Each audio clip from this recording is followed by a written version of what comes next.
Hoy necesito que respiremos antes de empezar.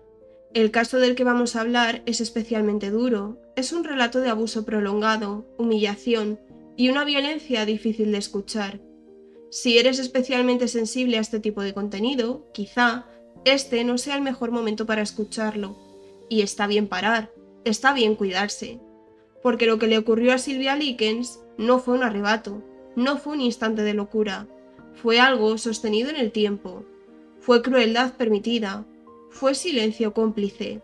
En 1965, en una casa aparentemente normal de Indianápolis, una adolescente de 16 años vivió un infierno inimaginable bajo el techo de quien debía cuidarla. Este no es solo un caso criminal, es una historia que obliga a preguntarnos cómo tantas personas pudieron mirar hacia otro lado. Hoy abrimos un expediente que pesa. Hoy hablamos de Sylvia Likens. Bienvenidos a Archivo Mortal, donde abrimos expedientes que muchos querrían olvidar. Historias reales, oscuras y perturbadoras. Historias que no podemos dejar pasar. Gracias por estar aquí. Si os gusta este contenido, suscribiros, dad un like, activad la campanita para no perderos ningún episodio y compartidlo. Ahora sí, abrimos el archivo.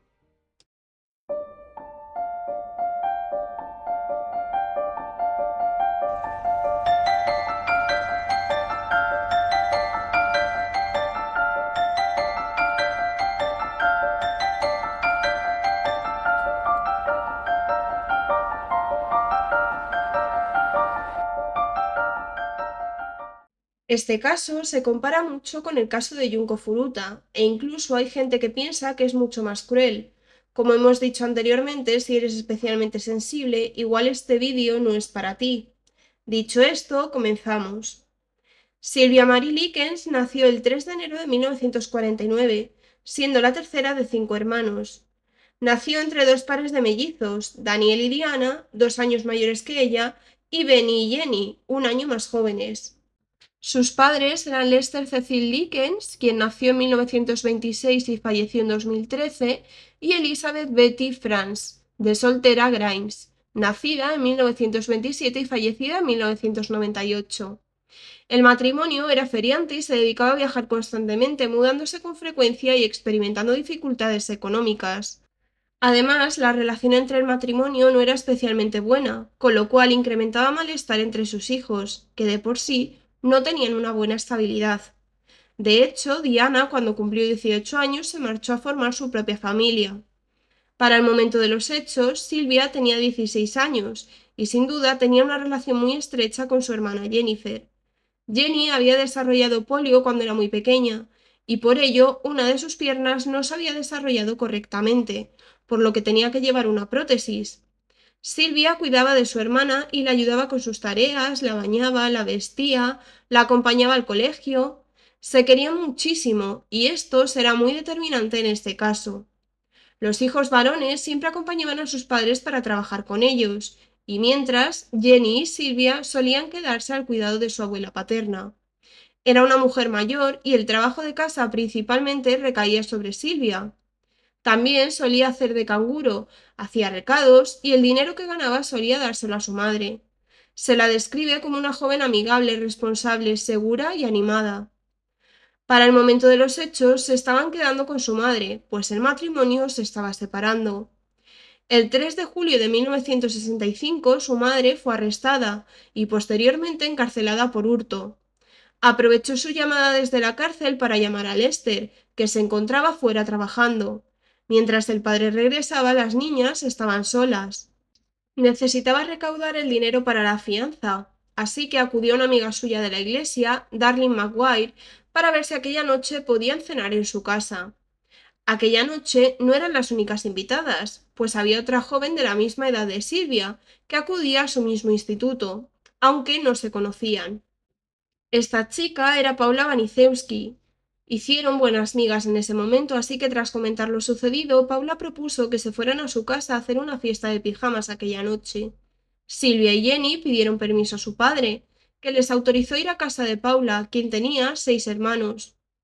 Esa noche las jóvenes lo pasaron muy bien, y a la mañana siguiente llegó Lester a la casa de los Wanicewski. que había conseguido el dinero para sacar de la cárcel a Elizabeth y debían regresar con su madre. Las niñas no querían irse, pues habían pasado una gran noche y habían hablado con la madre de Paula, quien era Gertrude, de 36 años, y estaba de acuerdo en que los meses que tenían ferias las niñas se quedasen con ellos. Esto era hasta noviembre.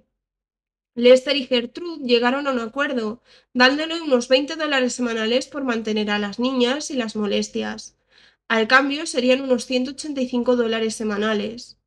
Él vio que se trataba de un hogar de una madre divorciada con 7 niños, por lo que seguramente pensó que debía ser muy buena madre y que le gustaban los niños. Sin embargo, no la conocía de absolutamente nada. Acordaron que irían a ver a las niñas cuando no tuviesen trabajo y enviarían el cheque por correo postal cada semana. La situación que tenía Gertrude con sus hijos para nada era idílica. La mujer se había casado 3 veces con 2 hombres. Con su primer marido tuvo 6 hijos. Luego se casó con un segundo hombre con el que estuvo tan solo 3 meses. Y después se volvió a casar con su primer marido y se quedó nuevamente embarazada. Además de 7 hijos, tuvo un aborto. Se quedó embarazada por primera vez con 16 años. El hombre era un maltratador y pegaba a su mujer y a sus hijos. Para el momento, la mujer estaba diagnosticada de depresión y no tenía trabajo. Todos sus hijos eran menores de edad. La mayor tenía 17 años. Tenían una situación de extrema pobreza y sobrevivían gracias a que algunos vecinos le daban trabajo a Gertrude de tareas domésticas. No se preocupaba por sus hijos, ni de alimentarlos, ni bañarlos, ni de llevarlos a la escuela. Silvia y Jenny pronto se dieron cuenta de la situación. Entraban constantemente menores y adultos a la vivienda, también a acostarse con Gertrude. Nadie cocinaba, nadie limpiaba. La joven Silvia, siendo tan responsable, comenzó a realizar las tareas domésticas, como cocinar, hacer la compra o limpiar. La primera semana fue relativamente bien, pero el problema surgió cuando a la hora de cobrar el cheque llegó con retraso.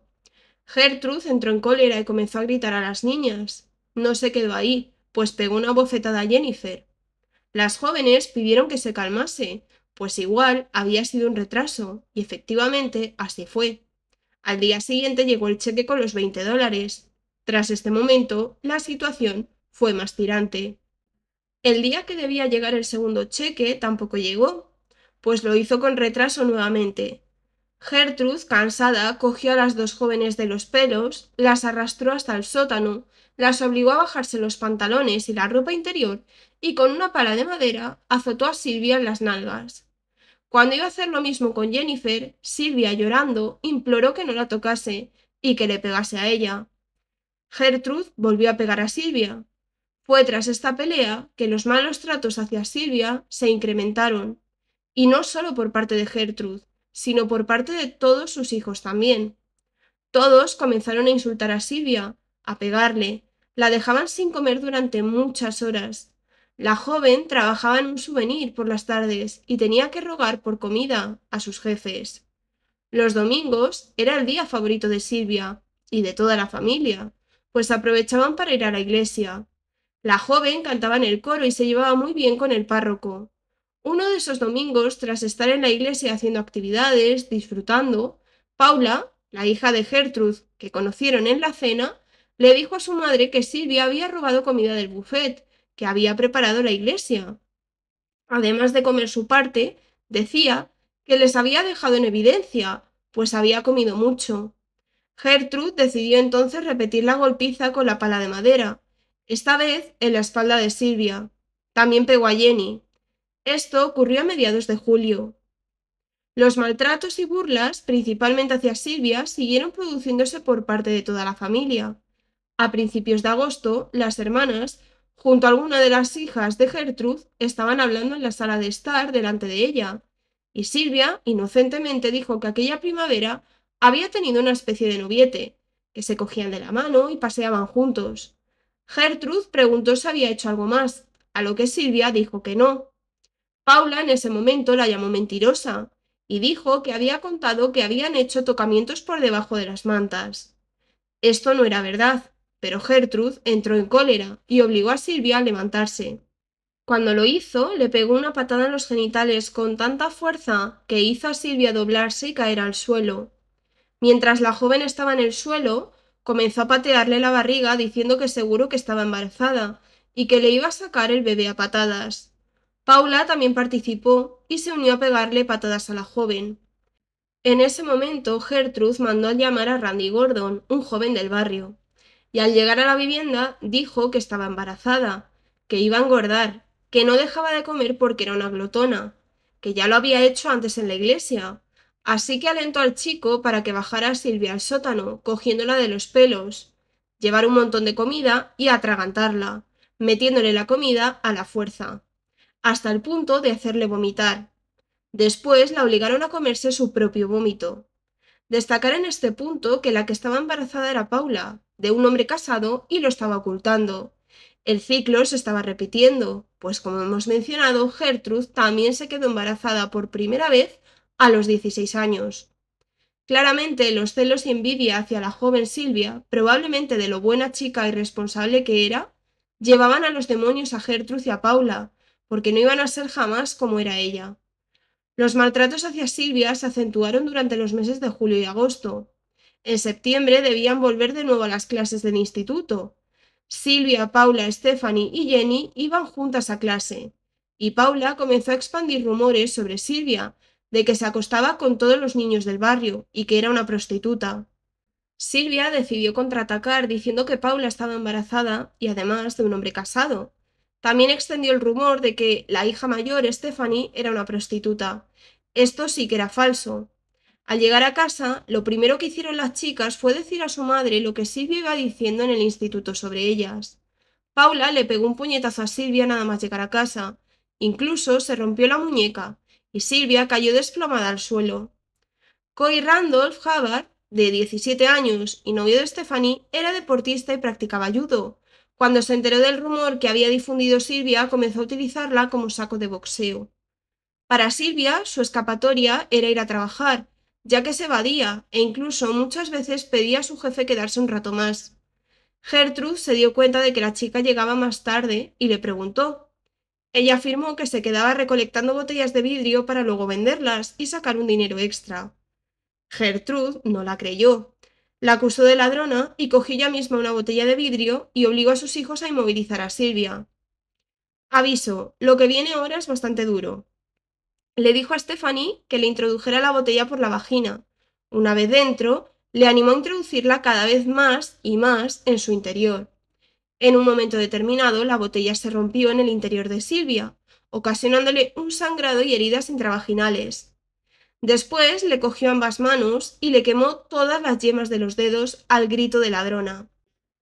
Debido a los maltratos, a las patadas en los riñones, en la espalda, esto último de la botella, Silvia comenzó a tener incontinencia urinaria, orinándose encima, y por esto también era castigada con más palizas. La policía acudió en varias ocasiones a la casa de Gertrude, pero ninguna por denuncias de los vecinos referentes a estas torturas. La primera fue porque la mujer llevaba mucho tiempo sin pagar el servicio del periódico a domicilio.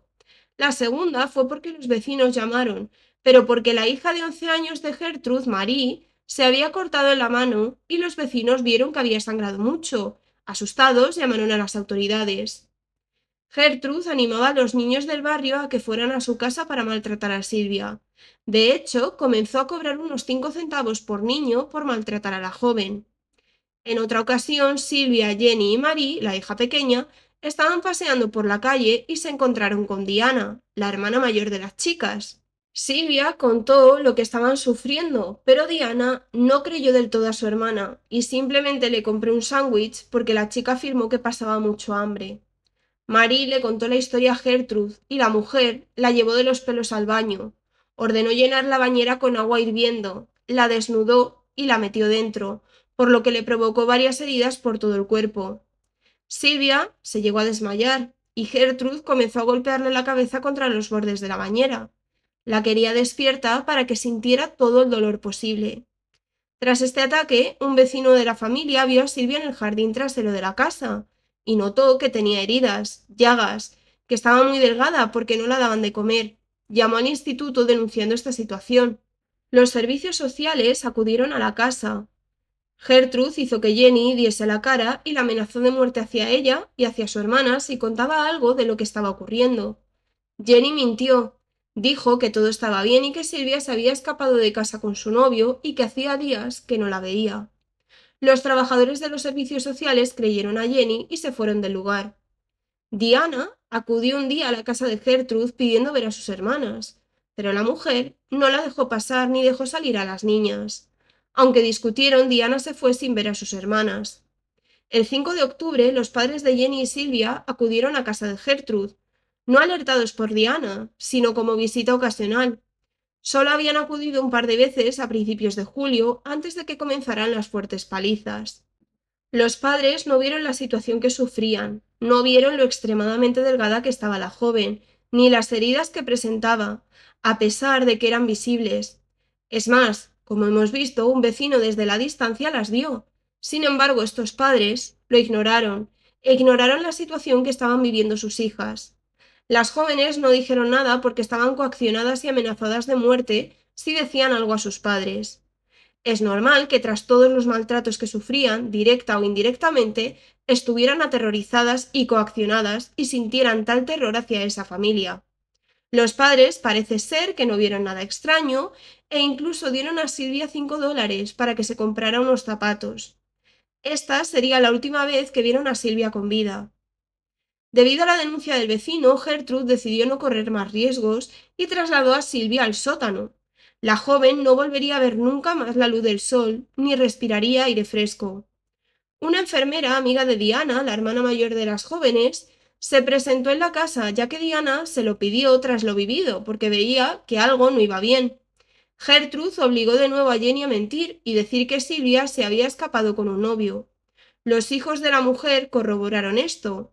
La enfermera se fue y le contó esto a Diana.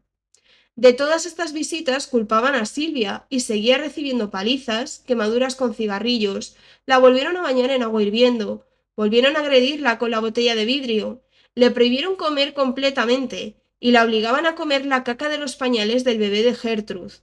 La prohibieron también beber y obligó a sus hijos a orinar en vasos y que bajaran estos vasos al sótano para que se los bebiera Silvia.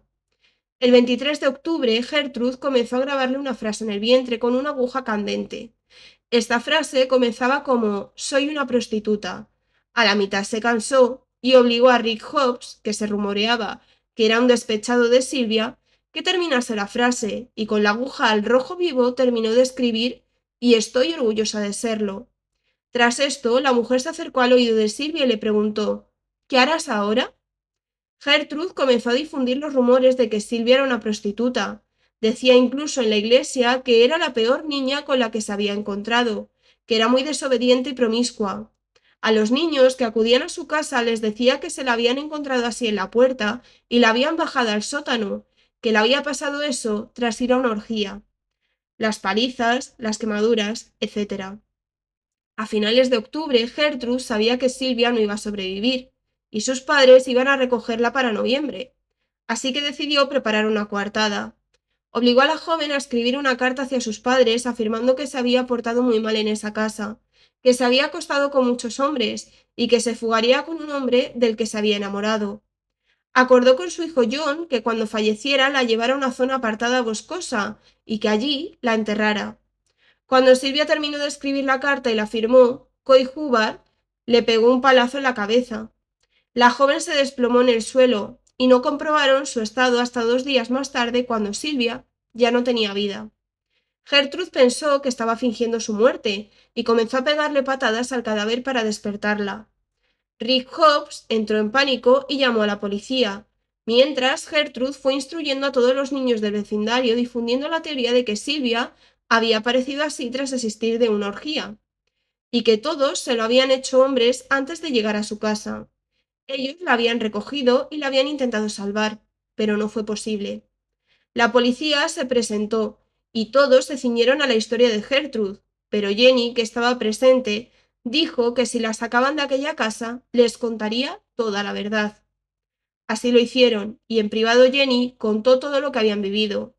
La policía investigó la escena del crimen y llamaron al forense, que descubrió más de 150 heridas en el cuerpo de Silvia, quemaduras, golpes, huesos rotos, fallos orgánicos, tenía los riñones destrozados, heridas intravaginales a causa de los abusos sexuales, la frase grabada en su cuerpo, la deshidratación, la inanición. La causa oficial de la muerte fue el gran traumatismo cráneoencefálico provocado por Coy en la cabeza, aunque el forense afirmó que los signos de desnutrición y deshidratación eran parte de la causa de muerte.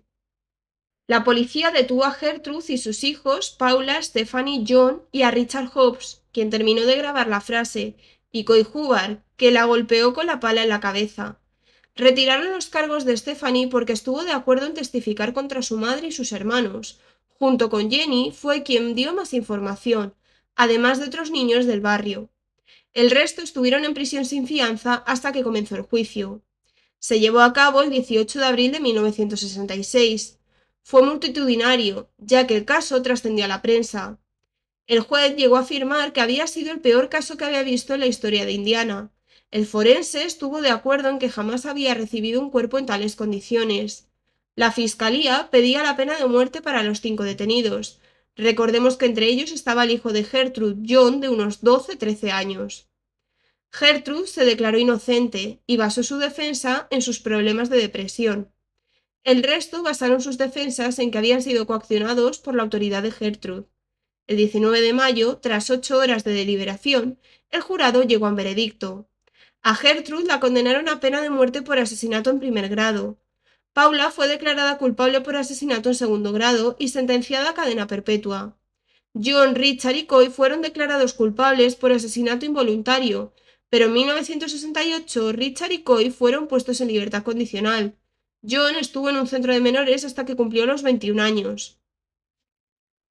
En 1970, 4 años después del juicio, la Corte Suprema de Indiana decidió anular el primer juicio, alegando que se tendría que haber juzgado por separado a todos los imputados. Además, dijeron que no fue un juicio justo, porque al ser un caso tan mediático, el jurado había estado influenciado por la prensa y no eran imparciales. Un año después, en 1971, se repitió el juicio. A Gertrude se le rebajó la pena a cadena perpetua, pero fue puesta en libertad condicional en 1985 por buen comportamiento. Cambió su nombre por Nadine Van Fossan y se mudó de estado, falleciendo en 1991 a causa de cáncer de pulmón. Paula fue condenada de 2 a 21 años. En 1973 salió en libertad condicional por buen comportamiento. Lo curioso es que, estando en la cárcel, intentó fugarse.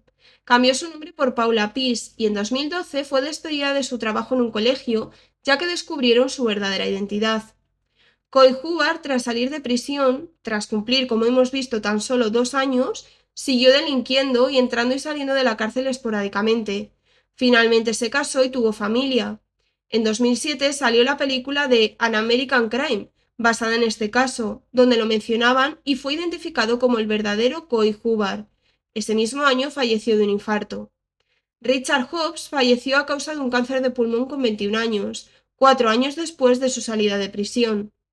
John, el hijo menor de Gertrude, fue el único que al menos mostró algo de arrepentimiento, y en el futuro públicamente dijo que merecían unas penas de prisión más altas. Trabajó con jóvenes que habían sufrido abusos físicos, sexuales, y se hizo pastor. Con 54 años también falleció debido a un cáncer de pulmón.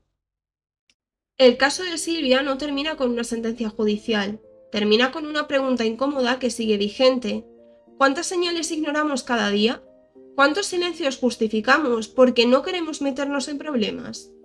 Lo que ocurrió en aquella casa no fue solo responsabilidad de una persona, fue una cadena de permisividad, de miedo, de crueldad normalizada. Recordar a Silvia Likens no es recrearse en el horror, es devolverle la identidad a quien fue despojada de ella. Es decir, su nombre con respeto, es negarnos a que quede reducida a un caso más, que su historia nos incomode, que nos remueva, y que sobre todo nos enseñe que el silencio también puede ser una forma de violencia. Si este caso te ha impactado, te invito a seguir el canal, compartir este episodio y dejar tu opinión, siempre desde el respeto, por supuesto. Me ayuda muchísimo a seguir investigando y dándole voz a otras historias. Nos escuchamos muy pronto con el siguiente caso.